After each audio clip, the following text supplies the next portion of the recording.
ఈ QV9 news channel చూస్తున్న ప్రేక్షకులందరికీ సంక్రాంతి పండగ శుభాకాంక్షలు. ఇక ముఖ్యంగా ఈరోజు సెలవు ప్రకటించడం వల్ల ఇక రేపు దినపత్రికల్లో వార్తలు మనం చూడలేము, అవి రావు. ఎందుకంటే సంక్రాంతి పండగ సందర్భంగా ఇక ఆఫీసులకైతే ఈరోజు సెలవు ప్రకటించారు. ఇవాళ వచ్చినటువంటి వార్తలు మాత్రము చూసుకుందాం. ఇక వెలుగు దినపత్రికలో ఏం వార్తలు వచ్చాయో చూద్దాం. అంతకంటే ముందు 22వ తారీఖు నాడు అయోధ్య మందిర ప్రారంభోత్సవానికి సందర్భంగా అందరూ కూడా భక్తులు ఇక అయోధ్య రాముల వారికి అందరూ కూడా పూజలు పునస్కారాలు అయితే చేయాలని కోరుతున్నాము. ఇక ఇంకొక విషయం ఏంటంటే ఇక్కడ నరేంద్ర మోడీ చూస్తున్నాం కదా,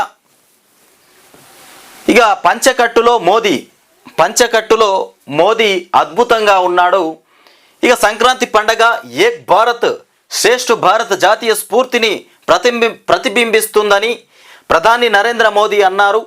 ఇక ఢిల్లీలో కేంద్ర మంత్రి ఎల్ మురుగన్ నివాసంలో ఆదివారం నిర్వహించినటువంటి సంక్రాంతి పొంగల్ వేడుకల్లో ప్రధాని పాల్గొన్నారు.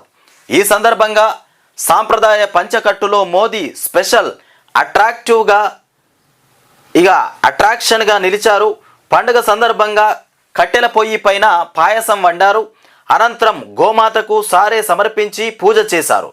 ఈ వేడుకలో తెలంగాణ గవర్నర్ తమిళసై, కేంద్ర మంత్రి నిర్మలా సీతారామన్, నటి మీనా తదితరులు కూడా పాల్గొన్నారు. మొత్తానికి గోమాత కట్టెల పొయ్యి మీద ఇక పాయసం వండినటువంటి మోదీ గోమాతకు సారే కూడా సమర్పించుకొని పూజనైతే చేసినటువంటి మోదీ సంక్రాంతి పండగ పర్వదినాన ఇక పొంగల్ ఇక అయోధ్యకు 100 మంది విదేశీ ప్రతినిధులు రాబోతుండ్రు.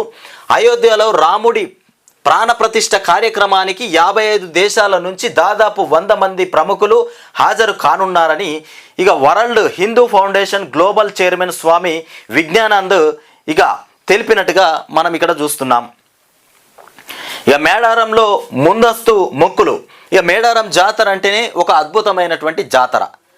రాష్ట్రంలో నలుమూలల నుండి, దేశంలో కూడా నలుమూలల నుండి మేడారం జాతరకైతే పోటెత్తి రద్దీగా భక్తులు అయితే బయలుదేరుతారు. మేడారం అంటేనే ఒక అద్భుతమైనటువంటి పండగ, చెప్పుకోదగ్గటువంటి పండగ. ఇక దానికి ఇప్పటి నుండే భక్తులు తండోపతండాలుగా వెళ్తున్నారు. ఇక మేడారం సమ్మక్క సారలమ్మ దర్శనానికి ఆదివారం భక్తులు భారీగా తరలి వచ్చి ముందస్తు మొక్కులు అప్పజెప్పారు. ఇక దీంతో దేవతల గద్దెల జంపన్న వాగు మేడారం చుట్టుపక్కల వనం జనంతో కిటకిటలాడిపోయింది. జంపన్న వాగు ఇక అక్కడ ఉన్నటువంటి అడవి మొత్తము అక్కడ జనంతోనే కిటకిటలాడిపోయినటువంటి పరిస్థితి. ఏది మేడారం జాతర. మేడారం జాతర అంటేనే ఒక అద్భుతమైనటువంటి జాతర. ఇక ఇంకొకటి మల్లన్న సాగర్ భూకంప జోన్లో రిజర్వాయర్ కింద 3 పొరల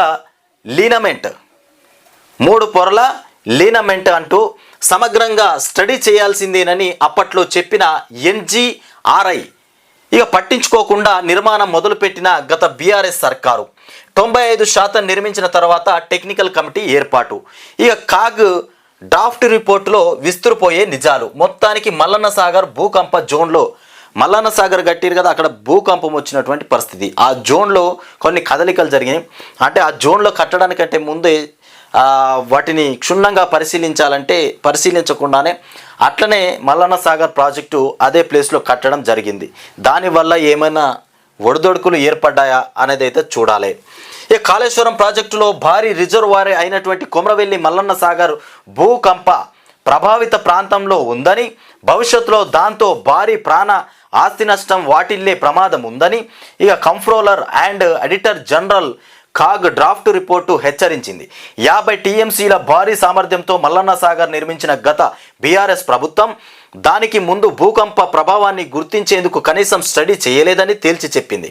ఇక 6,126 కోట్లకు పైగా వ్యయంతో నిర్మించిన ఈ రిజర్వాయర్లో పూర్తిస్థాయి నీటి నిల్వ చేసి వినియోగించడానికి ముందు దాని భద్రతపై లోతైన అధ్యయనం చేయాల్సిందని కాగ్ స్పష్టం చేసింది. సరే, ఇక సర్కారు చేసిందో చేయలేదో, ఇక ఇది ఎవరికన్నా కాంట్రాక్ట్ ఇచ్చినా ఎవరు కట్టినా దీని మీద ఎవరైతే తీసుకున్నారో ఈ పనిని వాళ్ళు మాత్రం ఎందుకు సర్వే చేయలేకపోయినరు? ఇక అది ఇంతకుముందు భూకంపానికి సంబంధించినటువంటి ఏరియా అని తెలిస్తే అక్కడ కట్టడానికి ముందు అలాంటి చర్యలు చేపట్టకపోవడానికి కారణం కాంట్రాక్టర్ది కూడా, అంటే అది పట్టుకున్నటువంటి సంస్థ కూడా తప్పు తోవలోనే ప్రయాణం చేసింది. ఇక ఇవాళ రికార్డు ఇవాళ తీసుకొచ్చిరు మొత్తానికి బయటకు. మల్లన్న సాగర్ భూకంప జోన్లో ఉందని చెప్తున్నారు. అది ఫస్టే కట్టడానికి ముందే గుర్తించుంటే బాగుండేది కదా. ఇక జోన్లో ఉందని ఇప్పుడు చెప్తే ఏం చేస్తాం? ఇక బడ్జెట్ టార్గెట్ 6 గ్యారెంటీలు. బడ్జెట్ ఇప్పుడు కాంగ్రెస్ పార్టీ ఇచ్చినటువంటి 6 గ్యారెంటీలు ఏవైతే ఉన్నాయో ఆ 6 గ్యారెంటీలకు తగ్గట్టుగానే బడ్జెట్ను కేటాయించాలి. ఆ బడ్జెట్ ఉన్న బడ్జెట్లోనే ఈ 6 గ్యారెంటీలను పూర్తి చేయాలి. ఆ దిశలోనే ప్రయాణం చేస్తున్నామంటున్నా. ఒకవేళ ఈ 6 గ్యారెంటీలు ఇట్లా నెరవేర్చకపోతే రేవంత్ రెడ్డి ముఖ్యమంత్రి అయినటువంటి ముఖ్యమంత్రి ఏం చేస్తాడో? 6 గ్యారెంటీలకు బడ్జెట్ ఉందా లేదా, నెరవేరాయా? ఈ గ్యారెంటీలకు నిధుల అంచనా, ఈ 6 గ్యారెంటీలు మనం నెరవేర్చాలంటే నిధులు ఎన్ని నిధులు పెట్టాలి అనేది ఒక అంచనా మాత్రం ఉంది. ఇక్కడ రిపోర్ట్ ఇచ్చిండ్రు. ఇక కోట్లలో మనం ఇక్కడ చూద్దాం. మహాలక్ష్మికి 16,000 కోట్ల రూపాయలు కావాలి. మహాలక్ష్మి పథకాన్ని అమలు చేయాలంటే. ఇక రైతు భరోసాకు 29,000 కోట్లు. ఇక చేయూతకు 20,000, ఇంధనమ్మ ఇండ్లకు 15,000, గృహజ్యోతికి 10,000, ఇక యువ వికాసానికి 3,000 కోట్లు. ఇక ఈ విధంగా ఇంత బడ్జెట్ కావాలి. ఈ బడ్జెట్ అంతా సమకూరితే తప్ప ఈ 6 గ్యారెంటీలు నెరవేరాయి. ఉందా లేదా ఈ బడ్జెట్ అంతా? ఇక పథకాల అమలే లక్ష్యంగా అంచనాలు, ఏ స్కీమ్కు ఎంత అనే దానిపైన పక్కాగా లెక్కలు కూడా పెట్టిరట. దాదాపు 90,000 కోట్లు అవసరమవుతాయని అంచనా. ఇక ఈ 6 గ్యారెంటీలు నెరవేర్చాలంటే దాదాపుగా 90,000 కోట్లు కావాలి. 90,000 కోట్ల రూపాయలు అయితే తప్ప ఈ 6 గ్యారెంటీలు అమలు కావు. ఈ 90,000 కోట్ల రూపాయలు ఉన్నాయా? మరి ఎక్కడన్నా అప్పు తీసుకొస్తారా? బడ్జెట్లో ఏ విధంగా ప్రతిపాదించబోతారు? ఎక్కడి నుండి తీసుకొస్తారు? 6 గ్యారెంటీలు అమలైతాయా లేవా చూడాలి. ఇక 6 గ్యారెంటీల అమలే లక్ష్యంగా వచ్చే ఆర్థిక సంవత్సరం 2024-25 బడ్జెట్ను రాష్ట్ర ప్రభుత్వం రెడీ చేస్తున్నది. ప్రతి స్కీమ్కు తగినన్ని నిధులు కేటాయించేలా పక్కాగా అంచనాలు రూపొందిస్తున్నది. ఇప్పటికే అన్ని డిపార్ట్మెంట్ల నుంచి బడ్జెట్ అంచనాలను ఆర్థిక శాఖ తెప్పించుకున్నది. ఇక పథకాల అమలు కోసం ఏ మేరకు కేటాయింపులు చేయాలనే దానిపైన ఉన్నతాధికారులతో సీఎం రేవంత్ రెడ్డి ఇటీవల చర్చించారు. 6 గ్యారెంటీల అమలుపై ఏర్పాటు చేసిన కేబినెట్ సబ్ కమిటీ కూడా ఎంత మేరకు నిధులు అవసరమవుతాయోనని దానిపై ఒక అంచనాకు వచ్చింది. ఇప్పటికే ప్రజాపాలనలో వచ్చినటువంటి అప్లికేషన్ల డేటా ఎంట్రీ పూర్తి చేసిన ప్రభుత్వం అందులో 5 గ్యారెంటీలకు ఎంతమంది అప్లై చేసుకున్నారనే వివరాలను ఇక సెపరేట్ చేస్తున్నది. మొత్తానికి 1, 2, 3, 4, 5, 6 గ్యారెంటీలు. 6 అయితే పథకాలు ఇక్కడ ఉన్నాయి.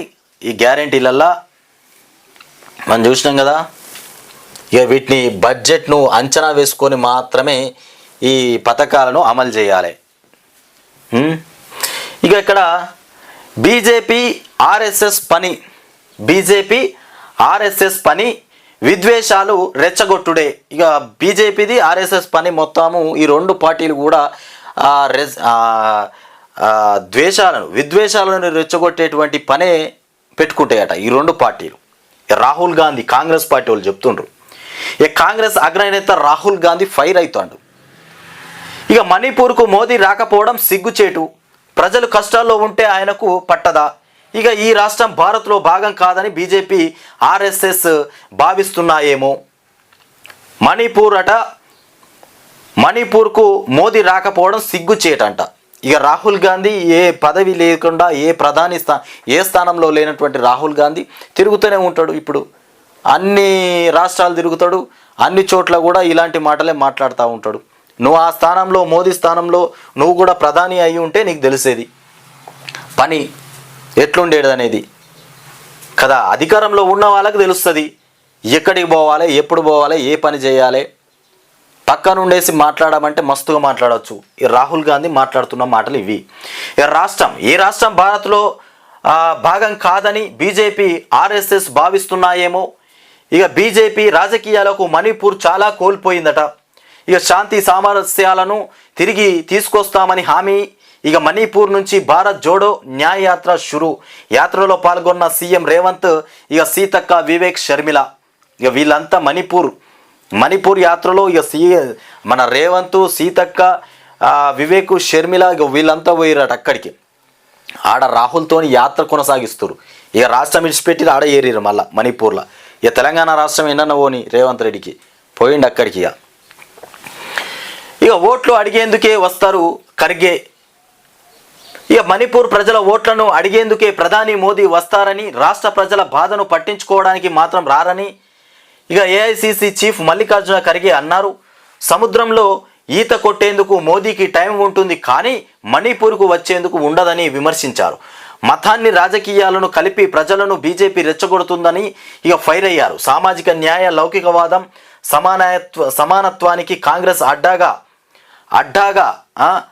నిలుస్తుంది. ఇక రాజ్యాంగాన్ని, ప్రజాస్వామ్యాన్ని కాపాడేందుకు ఇక ఫాసిస్టు శక్తులకు వ్యతిరేకంగా పోరాడేందుకు భారత్ జోడో న్యాయ యాత్రను రాహుల్ చేపడుతున్నారు అని చెప్పినటువంటి అంశం.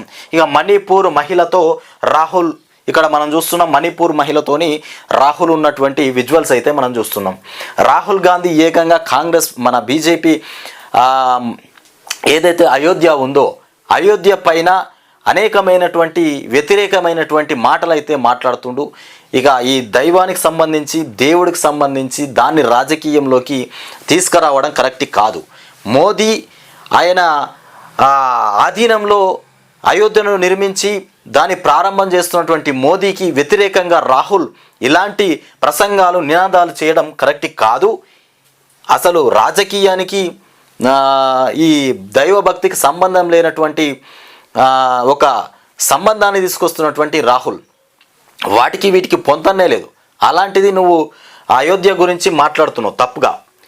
ఇక బీఆర్ఎస్కు అంత శక్తి లేదు. ఇక పొన్నం చెప్తుండు, మేమంతా వీక్గా లేం, ఇక కూల్చుడు మాటలు బంద్ చేయాలి, కూల్చుడు మాటలు మొత్తం బంద్ చేయాలి, ఏ కాంగ్రెస్ పార్టీ కూలిపోతుంది అనేటువంటి మాటలట బంద్ చేయాలట. ఇక బీఆర్ఎస్కి అంత శక్తి లేదు, మేమే గట్టిగా ఉన్నామని చెప్తున్నటువంటి పొన్నం. ఇక సంజయ్ జ్యోతిష్యం చదవాడని తెలియదు, తెలియదు. ఇక ఆయన దేశంలోనే నంబర్ 1 ఇక విఫల ఎంపీ అని కామెంట్. ఇక స్మార్ట్ సిటీ పనుల్లో అవినీతిపై ఎంక్వైరీ జరుగుతున్నదని వెల్లడి. స్మార్ట్ సిటీ పనుల్లో అన్నిటి మీద ఎంక్వైరీ చేయండి. ఇంకా మీరు ఎంక్వైరీలు చేస్తూనే ఉండుర్రు, ఇక ఎంక్వైరీ చేస్తూనే ఉండండి. ప్రజల విషయాలు, ప్రజల బాధలు అయితే పట్టించుకోకుర్రి. అలాగిచ్చి ఒక్కొక్కరు ఇల్లు కట్టుకొని సగం ఇల్లు కట్టుకొని ఆగమైపోతుండ్రాడ. ఎప్పుడు బిల్లు వస్తుందో, ఎప్పుడు కట్టుకుందామో అని. కొత్త ప్రభుత్వం ఏర్పడ్డది, ఇక మా కష్టాలన్నీ నెరవేరినాయని ఇంకో కొంతమంది అనుకుంటారు. ఎప్పుడు నెరవేరుతాయి, ఏం జరుగుతుంది, ఏం చేస్తారు, 6 గ్యారెంటీలలో ఇండ్లు కట్టే ప్రక్రియను అయితే తొందరగా పెట్టుర్రి. ప్రజలైతే పాపం చాలా వెయిట్ చేస్తున్నారు, ఇండ్లు కట్టుకుందామన్న ఆలోచనలో చాలా మంది ఉన్నారు. అదైతే పూర్తి చేయాలి రేవంత్ రెడ్డి, ముఖ్యంగా ముఖ్యమంత్రి. ఆ పని అయితే తొందరగా ముంగడ పెట్టుకో, ఇల్లు కట్టే కార్యక్రమం. ఇక ఫామ్ హౌస్కు వచ్చి వ్యవసాయం చేసుకుంటా కేసీఆర్. ఇక జవాన్ ప్రాణం తీసిన మాంజా, ఒక జవాన్ ప్రాణాన్నే తీసి పడేసింది మాంజా. పతంగిల మాంజా జవాన్ ప్రాణం తీసిందట, మెడకు చుట్టుకొని చచ్చిపోయిండు పాపం. ఇక దారం మెడకు తగిలి మృతి. హైదరాబాద్ లంగన్ హౌస్ ఫ్లైఓవర్ పైన ఈ ఘటన చోటు చేసుకుంది. ఇక చైనా మాంజా దారం మెడకు తగిలి ఆర్మీ జవాన్ మృతి చెందాడు. శనివారం రాత్రి హైదరాబాద్లోని లంగన్ హౌస్ ఫ్లైఓవర్ పైన ఈ ఘటన జరిగింది. ఏపీలోని విశాఖపట్నం జిల్లా పెద్ద వాల్తేరుకు చెందినటువంటి ఆర్మీ జవాన్ కోటేశ్వర్ రెడ్డి 30 సంవత్సరాలు ఉంటాడు. 5 నెలల క్రితం ఢిల్లీ నుంచి హైదరాబాద్కు బదిలీపై వచ్చాడు. 10 రోజుల క్రితం లంగర్ హౌస్లోని బాపు ఘాట్లో ఇల్లు రెంట్కు తీసుకొని ఉంటున్నాడు. ఇగో ఇతనికి మాంజా, పాపం ఈయన బైక్ పైన వెళ్తుంటే ఆ జవాన్కు మాంజా మెడకు చుట్టుకొని ప్రాణాలు కోల్పోయినటువంటి పరిస్థితి. ఇక రాహుల్ గాంధీ ఈ విధంగా జోడో న్యాయ యాత్ర అంటూ యాత్రలు అయితే ప్రారంభించిండు, యాత్రలు కొనసాగిస్తుండు. ఎవరి ప్రయత్నం వాళ్ళు ఉన్నారు ఇక చేసుడు. ఇక కాంగ్రెస్ ప్రభుత్వాన్ని కూల్చేందుకు కేసీఆర్ కుట్ర, కాంగ్రెస్ ప్రభుత్వాన్ని కూల్చడానికి. ఇక లోక్సభ ఎన్నికల తర్వాత ఎప్పుడైనా కూలిపోయే ప్రమాదం సంజయ్. వాస్తవానికి కాంగ్రెస్ పార్టీ కూలిపోతుంది, ఇక ఉండదు కాంగ్రెస్ పార్టీ, అది వాస్తవమే. కుట్రబన్నుడు కాదు, అది వాస్తవమే. కాంగ్రెస్ పార్టీ పక్కా కూలిపోతుంది. కుమ్ములాటలు మొదలైపోయినాయి ఆల్రెడీ అందులో ఆటలు. ఇక లోక్సభ ఎన్నికల తర్వాత ఎప్పుడైనా కూలిపోయే ప్రమాదం. కాంగ్రెస్లో కేసీఆర్ కోవట్టులు ఉన్నారు. కేటీఆర్ను తిడితే పొన్నంకు ఎందుకు బాధ? ఇక ఆయన ఎవరి కోసం కరీంనగర్ వదిలి హుస్నాబాద్ పారిపోయారో తెలుసని కామెంట్. ఇక కాంగ్రెస్లో కేసీఆర్ కోవట్టులు ఉన్నారు. కేటీఆర్ను తిడితే పొన్నంకు ఎందుకు బాధ? వాస్తవమే. కేటీఆర్ను కూడా తిడితే పొన్నంకు బాధ. కోవట్టులు ఉన్నారనలా కాంగ్రెస్లో కోవట్టులు ఉన్నారు. కేసీఆర్ కోవట్లు. కాంగ్రెస్ పార్టీ లోక్సభ ఎన్నికలు అయిపోగానే ఏదో ఒకటి జంతర మంతర అయిపోతుంది, ఆగమవుతుంది. కేసీఆర్ ఇంత సల్లంగా ఉండడు. ఇగో ఇక్కడ చూస్తున్నాం కదా, ఫామ్ హౌస్కు వచ్చి వ్యవసాయం చేసుకుంటా అంటుండు. ఇంత సింపుల్గా కేసీఆర్ అస్సలకే చెప్పాడు. ఫామ్ హౌస్కి వచ్చి వ్యవసాయం చేసుకుంటా అంటే ఆల్రెడీ ఆడ చిచ్చు పెట్టి కాంగ్రెస్ పార్టీలో వెనకాల జరుగుతూనే ఉన్నాయి. వీడికి వచ్చి వ్యవసాయం చేసుకుంటా అని ఫోన్లో చెప్తుండు. ఇగో అవసరమైన ఎరువులు విత్తనాలు పంపుర్రి ఫామ్ హౌస్కు. ఎరువుల వ్యాపారానికి మాజీ సీఎం కేసీఆర్ ఫోన్ చేసిండు. ఇక ఎర్రవెల్లి ఫామ్ హౌస్కు వచ్చి వ్యవసాయం చేసుకుంటానని, అవసరమైతే ఎరువులు పంపాలని ఎరువుల వ్యాపారి ఏనుగు బాపురెడ్డికి మాజీ సీఎం కేసీఆర్ ఫోన్ చేసి చెప్పారు. ఇక వ్యవసాయం చేసుకుంటుండు కేసీఆర్ అని అందరు అనుకోకుర్రి. వ్యవసాయం చేస్తుండంటే దాని వెనకాల పెద్ద వ్యవసాయం ఉంటుంది. ఇంకోటి మళ్ళా ముఖ్యంగా కాంగ్రెస్ వాళ్ళకి మాత్రం దడ. రేవంత్ రెడ్డికి తెలుసు ఆల్రెడీ కోవట్లు ఉన్నారు. కథ ఏదన్నా పదవి, ఏ చిన్న పదవి కోసము డిస్కషన్ చేయాలన్నా రేవంత్ రెడ్డి ఏం చేస్తుండు, ఢిల్లీకి పోతాడు. ఢిల్లీకి పోయి ఆడ ఏదో మాట్లాడినట్టు చేసి ఎవరికి ఏం టికెట్ ఇవ్వాలి, ఎవరికి ఏం పదవి ఇవ్వాలి, ఇవన్నీ మాట్లాడాలంటే మళ్ళీ ఢిల్లీకి పోయి ఆడేదో చర్చించినట్టు. ఈయన ఆయన ఓన్ ఒపీనియన్తో చెప్తే ఈయంత మీద వాడు ఏడగొడతారో, ఈయంత నన్ను గద్దెడ దిస్తారో అని భయానికి పోయి ఢిల్లీకి పోయి, ఢిల్లీలో నేను ఆడ మాట్లాడుకొని తీసుకొని వస్తానా, ఇగో ఈ మాయ మాటలు చెప్తాడు. భయం కాంగ్రెస్ మళ్ళీ అల్లదాంట్లోనే ఆయన మీదికి వచ్చి కొడతారేమో అని. ఇక మకర సంక్రాంతిని పురస్కరించుకొని ఆదివారం ఢిల్లీలో కేంద్ర మంత్రి ఎల్ మురుగన్ నివాసంలో జరిగిన వేడుకల్లో పాల్గొన్న మోదీ. ఇది ఇంతకుముందే చూసినాం మనం వార్త. ఇక ప్రజల బాధలు మాకు తెలుసు. ఇక ప్రజల బాధలు తెలుసట ఈ రాహుల్కు. ఇక్కడికి అత్తే తెలుగే మాట్లాడరాదు, ప్రజల బాధలు తెలుసట. ఏం బాధలు తెలుసో ఈమెకు. ఇక కాలినడకన ప్రయాణం చేస్తుండు. ఇక నరేంద్ర మోడీకి అట ఆడైడే ఈత కొట్టి సముద్రంలో ఈత కొట్టుడు తెలుసు, బీచ్లలో తిరుగుడు తెలుసు, కానీ ప్రజల బాధలు పట్టించుకునేందుకు సమయం లేదని చెప్తాడు. ఈయన సమయం కేటాయించి జెండా పట్టుకొని చేతుల అగ్గి పట్టుకొని తిరుగుతుండు చూడురిగా. మణిపూర్లో ఆదివారం భారత్ జోడో న్యాయయాత్రలో కాగడ చేతబట్టి నడుస్తున్న రాహుల్ గాంధీ, చిత్రంలో కేసీ వేణుగోపాల్ తదితరులు కూడా ఉన్నారు. ఇక వారి మనసులో మాట వినడమే యాత్ర. ఇక ప్రజలల్లో మనసులో మాటనే వింటాడట. నడుచుకుంటూ పోతే వాళ్ళు మాట్లాడిన మాటలన్నీ మనసులో ఈయనకి వినత్తాయి. ఇక వాళ్ళు ఏం బాధపడుతుర్రు, ఏమనుకుంటుర్రు, మనసులో ఉన్న మాటను కనిపెడతాడట రాహుల్. ఇక మణిపూర్ ఈ దేశంలో భాగం అనుకుంటున్నారేమో. ఈ కష్టాల్లో ఉన్నప్పుడు పరామర్శకు వచ్చే తీరిక ప్రధానికి లేదా ఇక భారత్ జోడో న్యాయయాత్ర ప్రారంభంలో రాహుల్ గాంధీ ఇక జోడో యాత్ర ప్రారంభించిండి. ఇప్పుడు కష్టాలన్నీ వింటాడు, మనసులున్న మాట వింటాడు ఎవరు రాహుల్. ఇక దిద్దుబాట లేకే కష్టాలు. ఏ దిద్దుబాట లేకనే కష్టాలట. ఏందో ఇది ఎటువాయ వార్త. దిద్దుబాటు లేకనే కష్టాలు. ఇదేంది? హైదరాబాద్ విజయవాడ జాతీయ రహదారిపై 10 ఏళ్లలో 3 పెరిగినటువంటి వాహనాలు. ఈ రద్దీకి ఈ కష్టాలకు ఆ దిద్దుబాటు లేకనే ఈ కష్టాలన్నీ ఏర్పడ్డాయి 3 ఏళ్లల్లో. కార్యరూపం దాల్చిన అండర్ పాస్ల నిర్మాణం. ఇక పండగలు వారాంతాల్లో వాహనదారులకు నరకయాతన ఏర్పడుతుంది. పండగలు వచ్చినా ఏదైనా పబ్బాలు వచ్చినా వాహనాలు నడపాలంటే ఈ రోడ్డు పైన నరకయాతన ఏర్పడుతుంది. ఇక హైదరాబాద్ విజయవాడ జాతీయ రహదారిపై పండగ సమయాల్లో ప్రయాణించాలంటే వాహనదారులు భయపడే పరిస్థితి నెలకొంది. ఇక చౌటుప్పల్, చిట్యాల వంటి పట్టణాలతో పాటు హైవేపై 10 సంఖ్యల్లో ఉన్నటువంటి గ్రామాల వద్ద అండర్ పాస్లు లేకపోవడం ఇక ప్రధాన సమస్యగా మారింది. ప్రస్తుతం ఎల్బీ నగర్ నుంచి మల్కాపూర్ వరకు జరుగుతున్నటువంటి రహదారి విస్తరణ పనులు కొంత ప్రభావం చూపుతున్నాయి. మరోవైపు రహదారి పరిమితికి మించినటువంటి వాహనాలతో ఈ సంక్రాంతికి ఊర్లకు ప్రయాణమై వారిని గత 3 రోజులు నరకం కనిపించింది. ఇక పండుగ అనంతరం వీరంతా ఒకే రోజు హైదరాబాద్కు బయలుదేరితే రద్దీ నియంత్రణ ఎలా అన్న ప్రశ్న అధికారులను వేధిస్తోంది.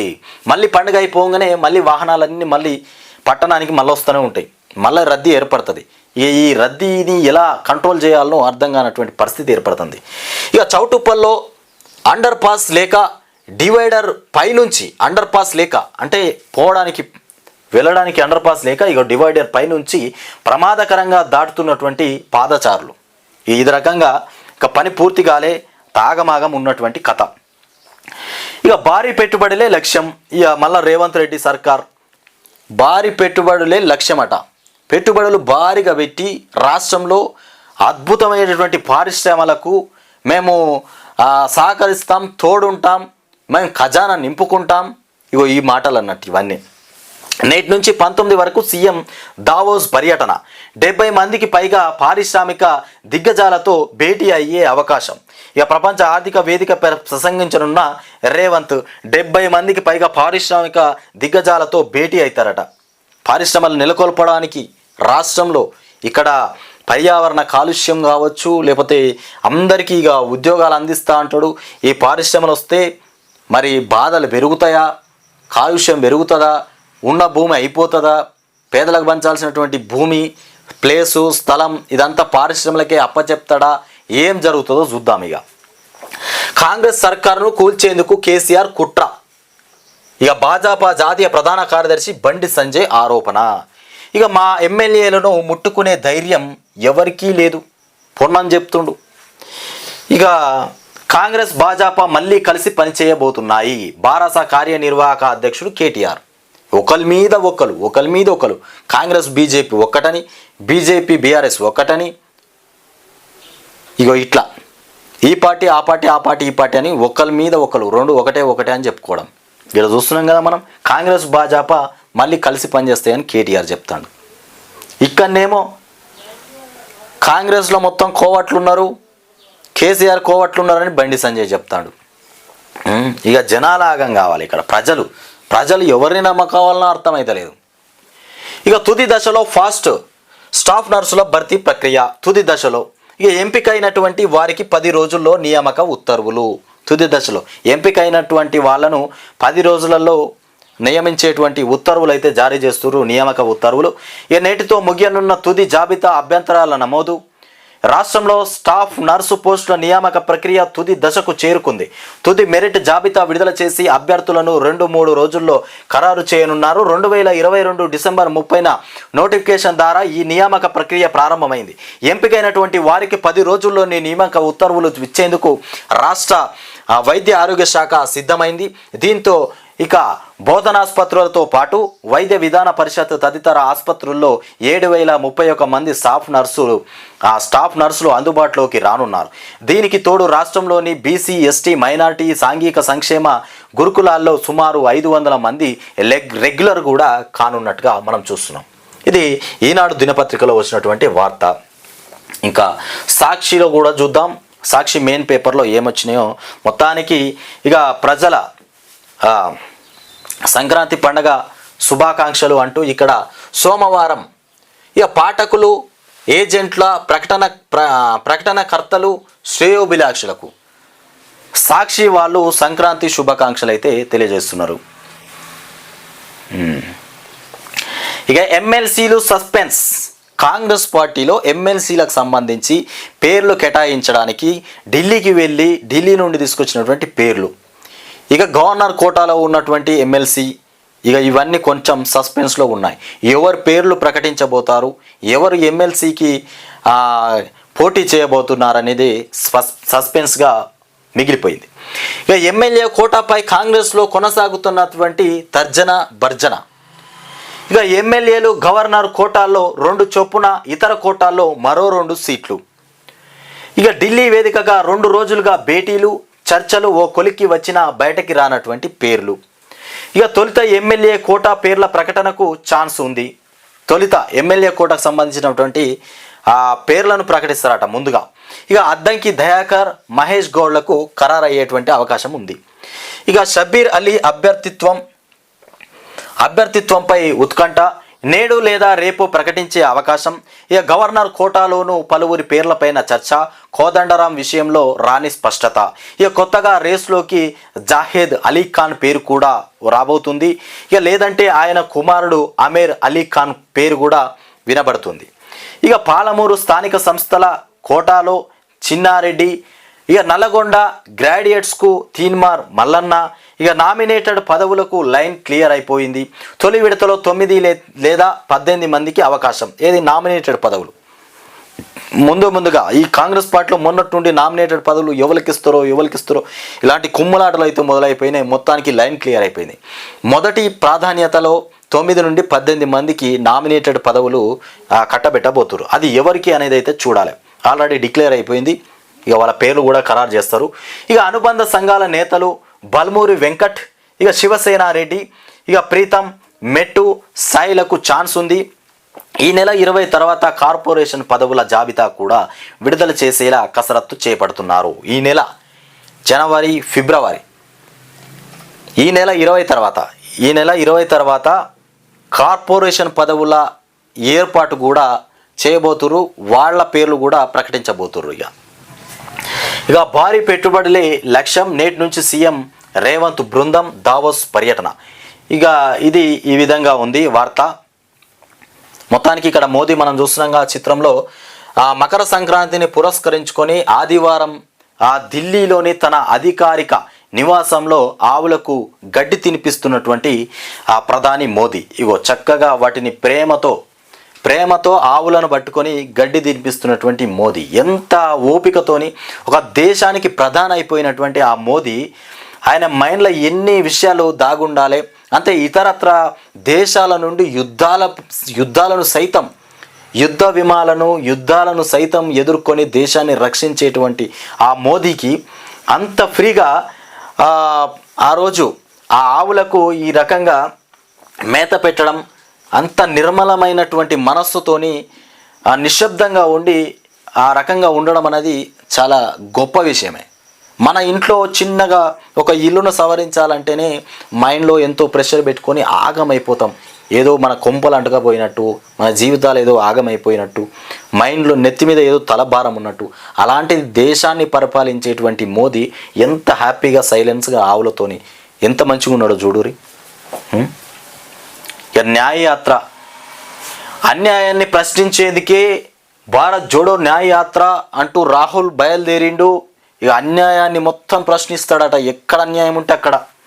ఇక మణిపూర్ నుంచి యాత్రకు శ్రీకారం. రాష్ట్రానికి శాంతి సామరస్యం తెస్తాం. ఇక మణిపూరీల కన్నీళ్లు తుడిచేందుకు మోదీ రాకపోవడం సిగ్గుచేటు. ఇక ఆరంభ సభలో ప్రధాని ధ్వజం. సిగ్గుచేటట. ఇక ఈయనకు పనేం లేదు ఇప్పుడు, ఇదే తిరుగుడు పనే. ఈయనకి ఇప్పుడు గెలుపు కావాలంటే రాష్ట్రాలన్నీ తిరగాలి. గెలుపు కావాలంటే రాష్ట్రాలన్నీ తిరుగుతూ ఎవరిని వ్యతిరేకించాలి? మోదీని వ్యతిరేకించాలి. అందుకే ఆ పని పెట్టుకున్నాడు. నువ్వు గెలుపు కోసం ప్రయత్నం చేస్తున్నావు, తిరుగుతావు. మోదీ గెలిచిండు, దేశ రక్షణ కోసం ప్రయత్నం చేస్తున్నావు, ఆ పని మీద ఉంటాడు. నువ్వు తిరుగుతావు గట్టినే తిరిగిగా, గెలిచేదాకా తిరుగుతావు, కానీ గెలవవా నువ్వు. అంతే. ఇక ఏబిఎన్ ఆంధ్రజ్యోతిలో చూద్దాం ఏం వార్త వచ్చిందో. రాహుల్ పేరుకే రామజపం లోపల కత్తులట.